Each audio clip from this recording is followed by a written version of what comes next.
प्रिय भाई बहनों, सुभाषिस पिछले कुछ दिनों से स्वास्थ्य लाभ लेने के कारण एवं विद्यालय के अन्य कार्यों में व्यस्त होने के कारण मैं आपके बीच उपस्थित नहीं हो सका, जिसका मुझे खेद है।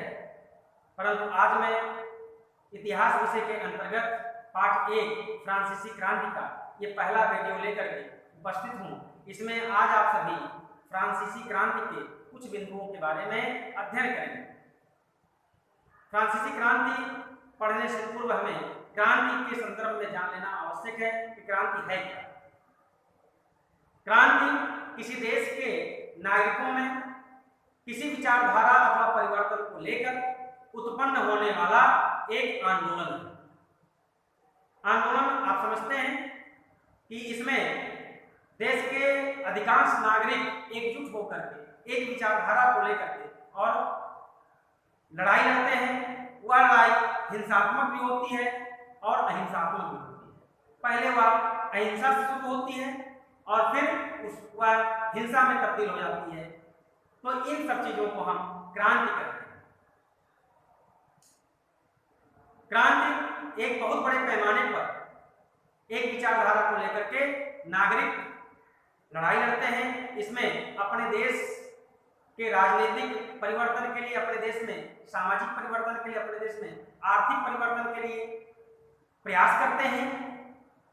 चूंकि प्राचीन काल से जो कुरीतियां, जो परंपराएं चली आ रही हैं, वह कहीं न कहीं नागरिकों के विकास में बाधा उत्पन्न करती हैं। जो शासन प्रणाली चली आ रही है वह नागरिकों के विकास में, जनता के विकास में बाधा उत्पन्न करती है। उस बाधा को दूर करने के लिए जब जनता एकजुट होकर के सामूहिक प्रयास करने लगती है और वह सामूहिक प्रयास अहिंसात्मक अथवा हिंसात्मक आंदोलन का रूप धारण कर लेता है, तो उस परिस्थिति को, देश में उत्पन्न उस स्थिति को, परिस्थिति को क्रांति की संज्ञा दी जाती है। फ्रांसीसी क्रांति से पूर्व यूरोप में 2 क्रांतियां हुई। पहला इंग्लैंड की क्रांति जो 1688 ईस्वी में हुई। इंग्लैंड की क्रांति 1688 ईस्वी में हुई। यह क्रांति श्वेत क्रांति के नाम से जानी जाती है, रक्तहीन क्रांति के नाम से जानी जाती है, क्योंकि इसमें बिना रक्तपात किए, बिना खून बहाए, अर्थात बिना हिंसा किए और सत्ता परिवर्तन हो गया। अर्थात जनता जो चाहती थी वह परिवर्तन हो गया। देश की अधिकांश जनता तत्कालीन सत्ता का परिवर्तन चाहती थी, तत्कालीन राजनीतिक व्यवस्था का परिवर्तन चाहती थी। तो बिना रक्तपात किए, बिना खून बहाए और यह क्रांति हो गई। इसलिए इंग्लैंड की क्रांति को रक्तहीन क्रांति की संज्ञा दी गई, श्वेत क्रांति की संज्ञा दी गई, स्वच्छ क्रांति की संज्ञा दी गई। ऐसे इंग्लैंड की क्रांति से प्रेरणा लेकर के अमेरिका में अत्याचार हो रहे थे जनता के साथ। कुछ कुलीन वर्ग के लोग, कुछ शासन वर्ग के लोग अत्याचार कर रहे थे आम जनता पर। तो वहां के लोगों में एक भावना उत्पन्न हुई अपनी स्वतंत्रता की, अपने विकास की, उस राजनीतिक परंपरा को नष्ट करने की ये भावना उत्पन्न हुई। वहां के लोग आंदोलन किए और यह आंदोलन 1774 और 75 ईस्वी में हुआ। इसलिए इस क्रांति का सूत्रपात 1775 ईस्वी माना जाता है। तो 1775 ईस्वी में अमेरिका की क्रांति हुई। अमेरिका की क्रांति से प्रेरणा लेकर के ही और फ्रांस ने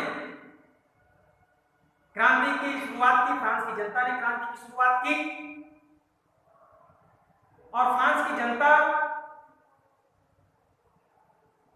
यह जो क्रांति की शुरुआत थी ये बहुत पहले से ही चल रही थी, लेकिन जो आंदोलनात्मक और हिंसात्मक जो सामूहिक प्रयत्न हुआ पहले चल रहा था। धीरे धीरे कुछ दार्शनिक, कुछ जो है विचारधारा के लोग, कुछ संगठन के लोग और सत्ता परिवर्तन करना चाहते थे, जनता को अत्याचारों से मुक्ति दिलाना चाहते थे, लेकिन सभी जनता अर्थात देश की अधिकांश जनता उसमें हिस्सा नहीं ले रही थी। लेकिन जब अत्याचारों से ऊब गई तब वह सामूहिक प्रयत्न की 1789 ईस्वी में। और 1789 ईस्वी में फ्रांस की क्रांति की शुरुआत हुई। फ्रांस की क्रांति विश्व की महान क्रांति थी। क्यों थी? क्योंकि इस क्रांति की चर्चा पूरे यूरोप में ही नहीं, पूरे विश्व में हुई और पूरे विश्व के लोगों ने, जनता ने इस क्रांति से प्रेरणा ली। इसलिए यह एक महान क्रांति थी। इंग्लैंड की क्रांति प्रथम क्रांति थी, प्रथम राजनीतिक क्रांति थी, और फ्रांस की क्रांति तीसरी राजनीतिक क्रांति थी। इंग्लैंड की क्रांति प्रेरणादायी थी ही, लेकिन फ्रांस की क्रांति उससे भी अधिक प्रेरणादायी थी। इसलिए इसे महान क्रांति कहा गया। जो 14 जुलाई 1789 ईस्वी में बास्तील एक दुर्ग था, उस दुर्ग की घटना से प्रारंभ होकर के और 18 जून 1875 ईस्वी को वाटरलू के युद्ध से 18 जून 1815 ईस्वी 18 जून 1815 ईस्वी को वाटरलू के युद्ध से समाप्त। 1875 नहीं, 1815, ध्यान दीजिएगा। बास्तील के दुर्ग की घटना 14 जुलाई 1789 ईस्वी को शुरू हुई। यहीं से फ्रांस में क्रांति का सूत्रपात हुआ और जो क्रांति की समाप्ति हुई 18 जून 1815 ईस्वी को वाटरलू के युद्ध से समाप्ति हुई। उसी समय नेपोलियन की मृत्यु हुई थी और उस समय इस क्रांति की समाप्ति हुई। तो इस प्रकार से जो फ्रांस में क्रांतियों की अनेक घटनाएं हुई, उसमें पहली घटना जो है बास्तील का दुर्ग है। बास्तील का दुर्ग की जो घटना है, बास्तील के दुर्ग में अनेक कैदी, अनेक जो है और कानून के अपराध में, अनेक कानून के उल्लंघन के अपराध में कैद थे। फ्रांस में आप जानते थे अब कि उस समय फ्रांस में और अनेक प्रकार के कानून हुआ करते थे, अनेक राज्य थे, राज्यों में अलग अलग प्रकार के कानून होते थे और प्रायः कोई ना कोई व्यक्ति किसी न किसी कानून का उल्लंघन कर देता था, उसे कारावास मिलता था और कठोर सजा देने का प्रावधान बास्तील के दुर्ग में था। वहां लोग कैद थे, उनके जो सगे संबंधी थे, उनके जो परिवार वाले थे, बास्तील के दुर्ग से कैदियों को छुड़ा करके और बास्तील के दुर्ग को जला देने का प्रयास किए 14 जुलाई 1789 ईस्वी को, और वहीं से पूरे राजा का विरोध हुआ। वर्तमान में उस समय जो राजा था वो लुई 16वां था। लुई 16वां बोर्बो वंश का शासक था। फ्रांस में बोर्बो वंश का शासन चल रहा था और उसकी पत्नी ऑस्ट्रिया की राजकुमारी मेरी यांतोइनेट थी। यांतोइनेट राजमहल में पढ़ी उसे समाज के अन्य लोगों से कोई सरोकार नहीं था और इस नाते से वह समाज को हीन भावना से देखती थी। राजा भी उसके प्रेम में विह्वल था और भोग विलास में व्यस्त था। जब राजकोष खाली होता तो फ्रांस की जनता पर अनेक कर लगा दिया। फ्रांसीसी समाज 3 वर्गों में बटा हुआ। जो फ्रांसीसी समाज था वह 3 वर्गों में बटा हुआ था। पहला जो था वो प्रथम स्टेट कहलाता था। इसमें पादरी वर्ग आते थे। दूसरा जो था वो द्वितीय स्टेट, इसमें कुलीन वर्ग आते थे। और तीसरा जो था वो तृतीय स्टेट कहलाता था। इसमें सामान्य वर्ग अर्थात इसमें किसान, मजदूर, व्यापारी, कर्मचारी, ये सभी आते थे। तो इसकी जो संख्या थी ये 75% थी। देश में, फ्रांस में 75% ये तृतीय स्टेट के लोग निवास करते थे और द्वितीय स्टेट के लोग 15% थे और 10% लोग ये प्रथम स्टेट के थे। प्रथम स्टेट में पादरी वर्ग जो था इसको धार्मिक कर लगाने का अधिकार था। टाइड नामक और धार्मिक कर लगाया था। टाइड नामक TIDE टाइड नामक और धार्मिक कर लगाता था जो उपज का, किसानों की उपज का 10% था। उपज का 10% ये टाइड नामक धार्मिक कर लगा।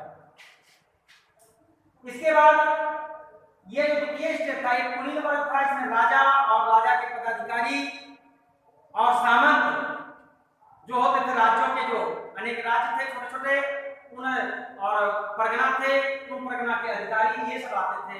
तो इन्हें सामंती कर लगाने का अधिकार था। कौन सा कर? सामंती कर।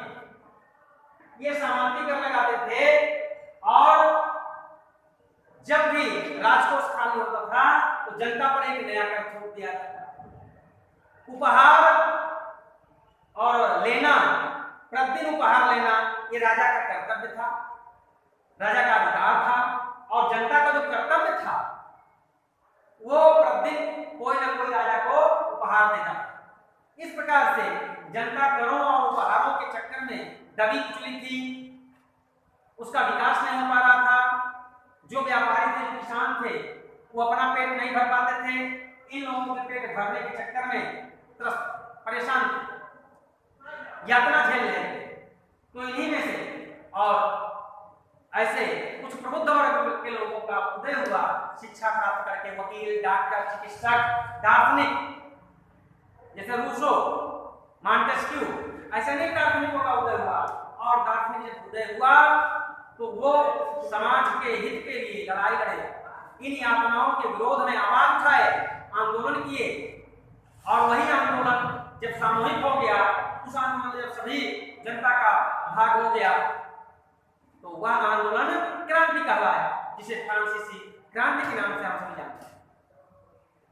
हम सभी जानते हैं कि फ्रांस में और जब 23 मिलियन जनसंख्या हो गई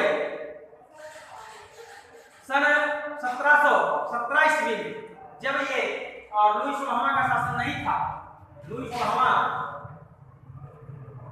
के शासन के पूर्व ही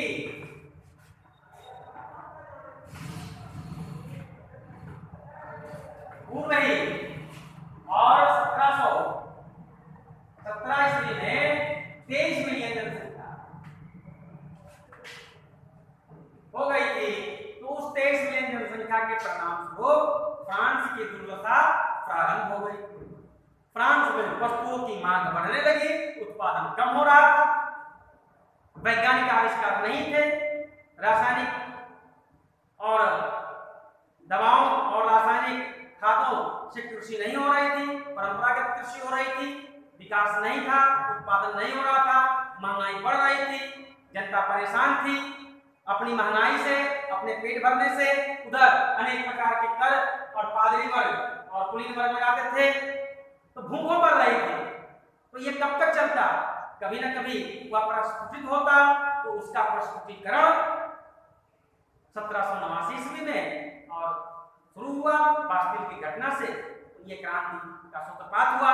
आज आप लोगों ने फ्रांसीसी क्रांति के सूत्रपात के बारे में, क्रांति की पृष्ठभूमि के बारे में अध्ययन किया।